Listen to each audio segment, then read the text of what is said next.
அஸ்ஸலாமு அலைக்கும் வரஹ்மத்துல்லாஹி வபரகாத்துஹு. நஹ்மதுஹு வனுஸல்லி அலா ரசூலிஹில் கரீம். கண்ணியத்திற்கும் பெருமதிப்பிற்கும் உரிய பெரியோர்களே, சகோதரர்களே,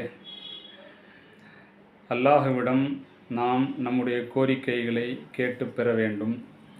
உண்மையான முஸ்லீம்கள், உண்மையான இறையடியார்கள் நம்முடைய எந்த கோரிக்கையாக இருந்தாலும் அல்லாஹுவிடம் கேட்கின்ற வழக்கத்தை ஏற்படுத்தி கொள்ள வேண்டும்.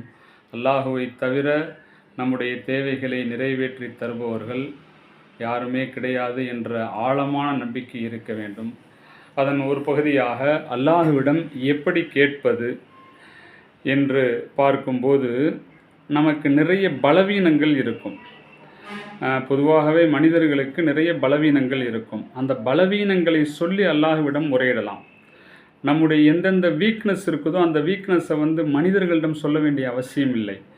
நம்முடைய சகோதரர்களிடம் கூட, நம்மை பெற்ற தாயார்களிடம் கூட நம்முடைய சில பலவீனங்களை சொல்லுவதற்கு வெட்கமாக இருக்கும், சொல்ல மாட்டோம். நம்முடைய மனைவியிடம் கூட சொல்ல மாட்டோம். அந்த எல்லா பலவீனங்களையும் அல்லாஹ்விடம் சொல்லலாம். அல்லாஹ் நம்மை ஏளனமாக பார்க்க மாட்டான். நம்முடைய பலவீனங்கள் மனிதர்களுக்கு தெரிய வரும்போது நம்மை ஏளனமாக பார்ப்பார்கள், நம்மை கேலி கிண்டல் செய்வார்கள். அதே சமயம் அல்லாஹ்விடம் நம்முடைய பலவீனங்களை சொல்லி முறையிடும்போது அல்லாஹ் அர்ஹமுர் ராஹிமீன், இரக்கவாளர்களுக்கெல்லாம் பெரிய இரக்கவாளனாக இருக்கக்கூடிய அல்லாஹு தாலா நம்முடைய முறையீட்டை அப்படியே அங்கீகரிப்பான். ஜக்கரியா அலைஹிஸ்ஸலாம் அவர்கள் அல்லாஹ்விடம் செய்த பிரார்த்தனை அல்லாஹ் குர்ஆனில் கூறுகின்றான். ஜக்கரியா அலைஹிஸ்ஸலாம் அவர்கள் வயோதிகத்தை அடைந்து விட்டார்கள். ஜக்கரியா அலைஹிஸ்ஸலாம் யாருன்னு சொன்னால், மரியம் அலைஹிஸ்ஸலாம் இருக்காங்கல்ல. மரியம் அலைஹிஸ்ஸலாம் யார்? ஈசா அலைஹிஸ்ஸலாம் அவங்களுடைய அம்மா மரியம் அலைஹிஸ்ஸலாம். மரியம் அலைஹிஸ்ஸலாம் அவர்களுடைய தாயாருடைய உடன் பிறந்த சகோதரியின் கணவர். அதாவது மரியம் அலைஹிஸ்ஸலாத்துடைய காலா அல்லது பெரியம்மாவுடைய கணவர். அவங்க தான் ஜக்கரியா அலைஹிஸ்ஸலாம். ஜக்கரியா அலைஹிஸ்ஸலாத்துக்கு வயோதிகமான காலத்தில் ஒரு ஆசை வருது. என்னன்னு கேட்டால், நம்மளுக்கு ஒரு குழந்தை வேணுமே அப்படின்ட்டு. அல்லாஹ் அதை குர்ஆனில் சொல்கிறான் பாருங்கள்.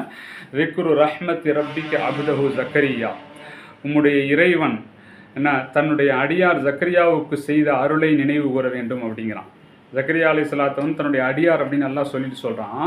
அவர் இது நாதா ரப்பஹு நிதா அன் ஹஃபியா, அவர் தன்னுடைய இறைவனை தனிந்த குரலில், ரொம்ப தாழ்வான குரலில் தன்னுடைய இறைவனை அழைத்தார். அப்போ துவாவுக்கு முக்கியமான ஒரு நிபந்தனை என்னன்னா, ரொம்ப அல்லாட்ட தாழ்ந்து ரொம்ப தனிவான முறையில் அல்லாஹ்விடம் கேட்க வேண்டும்.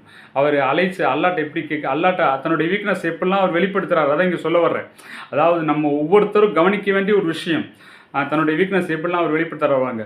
ரப்பி இன்னி வஹனுல் அல்மு மின்னி, யா அல்லாஹ் என்னுடைய எலும்புகளெல்லாம் பலவீனமாகிவிட்டன. என்னுடைய இறைவனே, என்னுடைய எலும்புகளெல்லாம் பலவீனமாகிவிட்டன.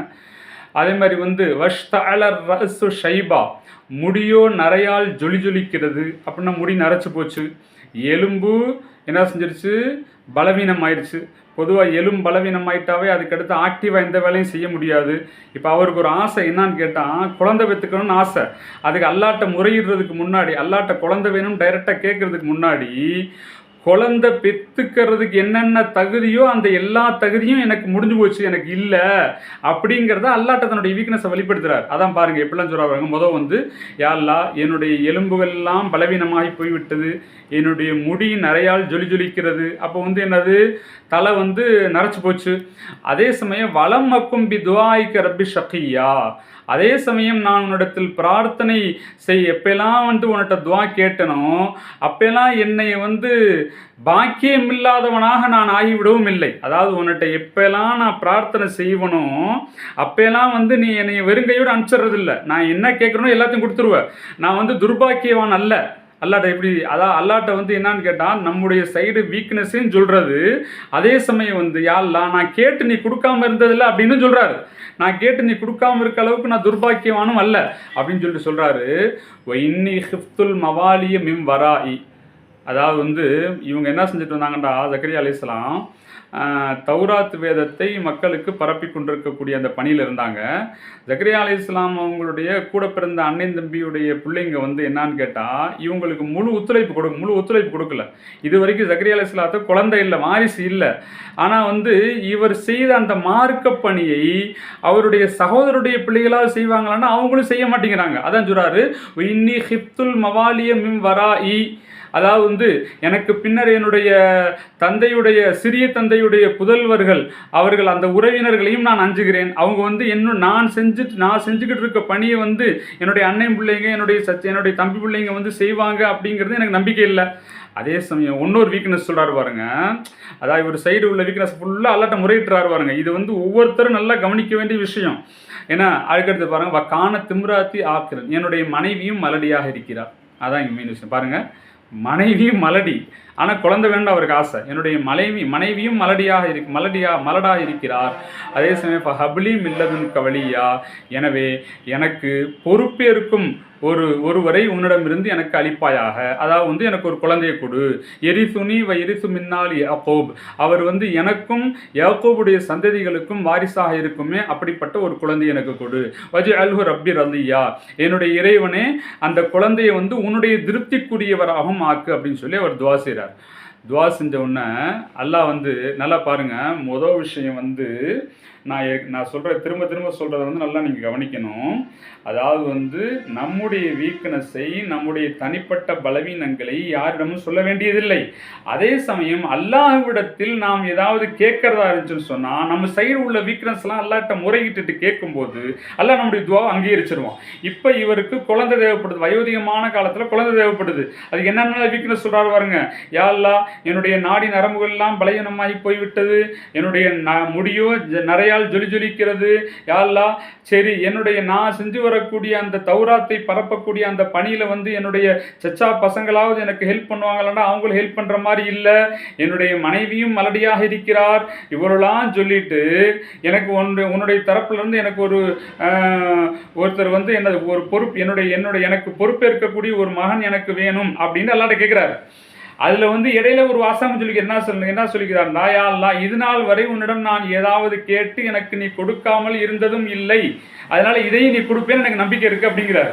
அப்போ அதுக்கு அடுத்து அல்லாஹ் என்ன சொல்கிறான் பாருங்க. அவர் கேட்டதோ அல்லாஹ் எப்படி அங்கீகரிச்சான் பாருங்க. யா ஜக்கரியாவே, இன்னானு பஷ்ஷிருக்க பி உலாமின், உமக்கு ஒரு குழந்தையை, ஒரு ஆண் குழந்தை பிறக்கும் என்று நாம் நற்செய்தி சொல்லுகிறோம். ஒரு ஆண் குழந்தை பிறக்கும் என்று நாம் நற்செய்தி சொல்லுகிறோம்.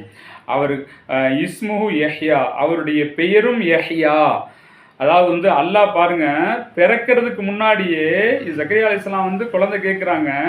அந்த குழந்தை ஆண் குழந்தை பிறக்கும்டும் அல்லாஹ் அவருக்கு வஹி அறிவிச்சுட்டு என்ன சொல்கிறான், அந்த குழந்தைக்கு இந்த பேர் தான் வைக்கணும் நல்லா சொல்லிட்டான். ஏஹியா லம் நஜஅல் லஹு மின் கப்லு சமியா, இதற்கு முன்னால் யாருக்கும் இந்த பெயர் வைக்கவில்லை, இப்பெயர் உள்ளவர் யாரும் இருக்கவில்லை அப்படின்னு சொல்லி அல்லாஹ் சொல்லிட்டான். கணிதத்திற்குரியவில்லை. இங்கே சொல்ல வர்றது என்னான்னு கேட்டால், நம் அல்லாஹ்விடம் எந்த விஷயமா இருந்தாலும் அல்லாஹ்விடம் கேட்க வேண்டும் என்ற அந்த வளமையை ஏற்படுத்தி கொள்ள வேண்டும். செருப்பினுடைய வார் அருந்தால் கூட அல்லாஹ்விடமே கேளுங்கள் என்று நபி ஸல்லல்லாஹு அலைஹி வஸல்லம் அவர்கள் சொல்லியுள்ளார்கள். அப்போ அல்லாஹ்ட்ட தொடர்ந்து கேட்கக்கூடிய அந்த மனோபாவத்தை ஏற்படுத்திக் கொள்ள வேண்டும். நம்ம வந்து எப்பயாவது வந்து சரியான இக்கட்டான சூழ்நிலை தான் கேட்குறதுன்னு இல்லை, எல்லா கட்டத்திலையும் சாதாரண விஷயமா இருந்தால் அல்லாஹ்ட்ட கேட்கணும், ஏன்னா முக்கியத்துவமான விஷயமா இருந்தால் அல்லாஹ்ட்ட கேட்கணும். இதே மாதிரி கேட்டுகிட்டே வந்தோம்னு சொல்லி சொன்னால் அல்லாஹ் வந்து நம்முடைய துவாக்களை அங்கீகரிச்சுட்டே வருவான். துவா அங்கீகரிக்கப்படுவதற்கு மிக மிக முக்கிய காரணம் நம்முடைய சைடு என்னெல்லாம் வீக்னஸ் இருக்குதோ அதெல்லாம் அல்லாஹ்ட்ட முறையிடணும். எல்லாமல் அல்லாஹு தஆலா துவா ஏற்றுக்கொள்ளப்பட்ட மக்களாக நம் அனைவரையும் ஆக்கி அருள் புரிவானாக. வாஹிர் தஅவானா அல்ஹம்துலில்லாஹி ரப்பில் ஆலமீன். அஸ்ஸலாமு அலைக்கும் வரஹ்மத்துல்லாஹி வபரகாத்துஹு.